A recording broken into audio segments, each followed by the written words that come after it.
তাফসীল ঘোষণা করা হয়েছে 12 ফেব্রুয়ারি নির্বাচনের কথা। আমাদের বড় গণমিছিল ছিল, সেই গণমিছিল আমরা স্থগিত করেছি। আরপিওতে সুস্পষ্ট বলা আছে 48 ঘন্টার মাঝে প্রার্থীর সকল ব্যানার, ফেস্টুন, বিলবোর্ড নামিয়ে ফেলতে হবে। বাংলাদেশ জামায়াত ইসলামী একটি প্রতিনিধিত্বশীল সংগঠন, গণতান্ত্রিক সংগঠন, আইনের প্রতি শ্রদ্ধাশীল।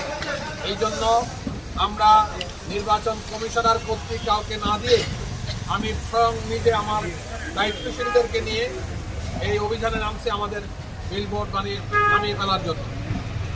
আমার সদস্য নির্বাচন পরিচালক জনাব এবং সদস্য জনাব আজম আজমাল আওয়াল আজম এবং এই এলাকার দায়িত্বশীল সবাই প্রতি অনুরোধ থাকলো যে আমি আমারটা প্রথম করবো এই জায়গায়, এরপরে বাকি যেখানে যেখানে আছে আপনারা সেটা তুলে ফেলবেন। আর নির্বাচন